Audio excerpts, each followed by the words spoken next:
sigo por acá. Bueno, entonces, la relación entre cultura y naturaleza es un eje que nos va a interesar tener en cuenta a la hora de tratar de observar cuántas acciones, cuántas prácticas, cuántos dichos que han sido aprendidos. Lo cultural es aprendido y lo aprendido lo puedo desnaturalizar, lo puedo desaprender y lo puedo volver a aprender. En cambio, lo natural es muy difícil, es imposible, es eterno. Es decir, por más que yo le hable al árbol, bueno, qué sé yo, pero el árbol va a seguir teniendo sus ciclos y su naturaleza, va a cumplir con la naturaleza. En cambio, los seres humanos, como somos seres simbólicos, como somos seres culturales, lo simbólico es cultural. ¿Por qué? Porque la cultura sería como una trama, una red, en donde nosotros estamos, decíamos la otra vez, entramados en la cultura, ¿no? Entonces, todo lo que vamos mediatizando, lo que vamos diciendo, lo que vamos haciendo, los gestos, todo es cultural. Y si es cultural, yo lo voy a leer, yo lo voy a interpretar, y lo voy a hacer quizás con una intencionalidad o quizás inconscientemente haya ahí un pasado que, bueno, a nivel individual lo estudia la psicología a partir de toda esta tradición, a partir de Freud con el psicoanálisis. No me voy más de tema. Bueno, texto que vamos a leer, que les sugiero que sigamos con las lecturas. Es un texto de Rita Segato. Rita Segato es una antropóloga argentina que está viva, que probablemente la hayan visto en la televisión o leído en algunos medios de comunicación o en internet.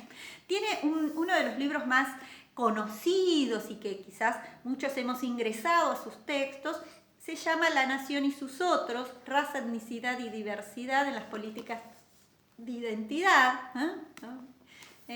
A ella la edita en Argentina la editorial Prometeo. Y el texto que yo les dejé son muy poquitas hojas de un libro que se llama Contrapedagogía de la crueldad, que en realidad eran un curso que ella dictó. Aquí lo tienen, ahí la tienen a ella. Ella vive entre Buenos Aires, el norte, Tilcara en Jujuy, y Brasil. La mayor parte de su obra la desarrolla en Brasil. Bueno, este libro me lo regaló en mi cumpleaños la jefa de área de artes visuales. Bueno, lo que yo les dejé se llama Disponibilidad y Antropología por Demanda, la preeminencia del otro. Y van a ver que es un poco, quizás les resulta un poquito complejo. ¿Pero por qué?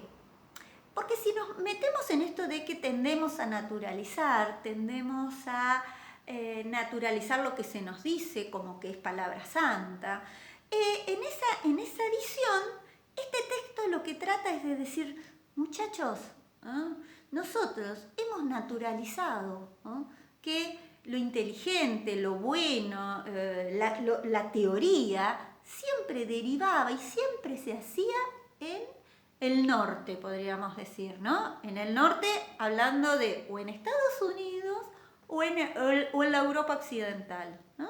Y dice, hay sociedades, espacios geopolíticos destinados a producir categorías teóricas, es decir, que nos arman estructuras de pensar. Es decir, yo pienso y pienso con palabras. Esas palabras, yo utilizo conceptos.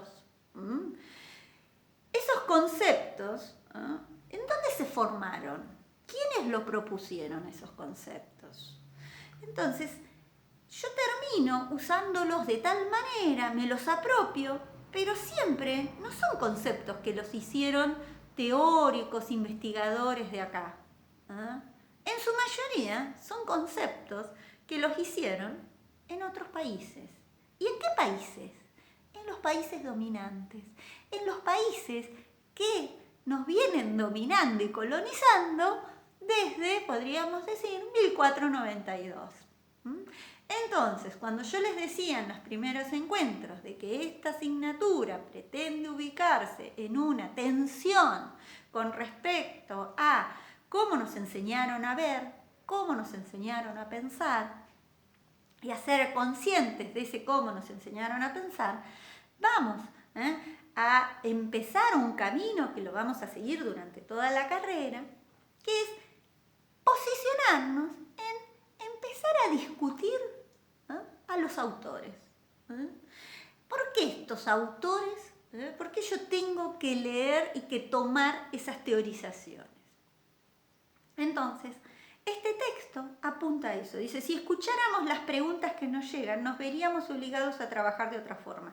Ya no sería posible responder esas preguntas con fichas de lecturas de autores europeos o norteamericanos. ¿Por qué? Porque habrá cuestiones propias que nos están pasando a nosotros que no podemos venir con una receta.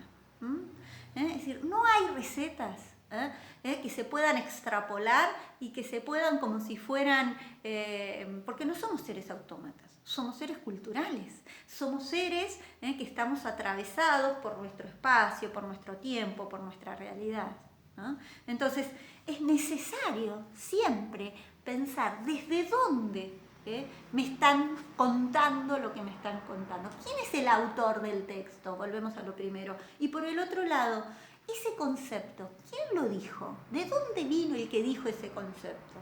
¿Por qué lo dijo? ¿En qué época?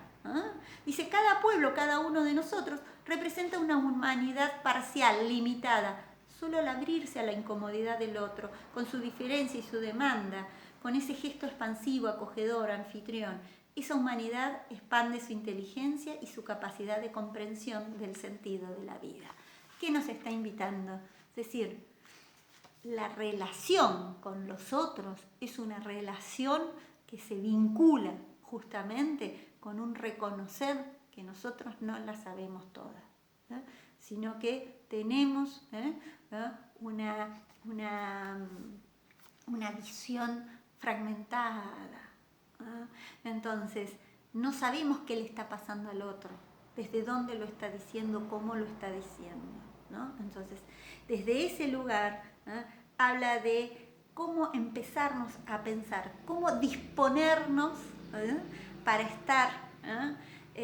Hay una palabra que está muy de moda que se llama empatía, ¿no? Ponerse en los zapatos del otro.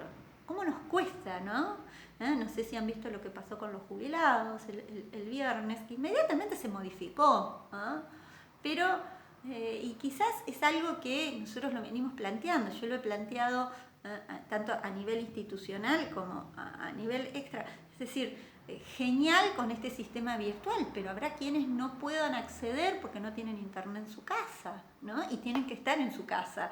Entonces, necesitamos tener esa apertura de pensamiento. En cualquier acción, en cualquier actividad, en cualquier profesión, tenemos la obligación de tenerla. Bueno, los invito a que empiecen a leerlo. Yo igual les dejo algunos ejes para la lectura.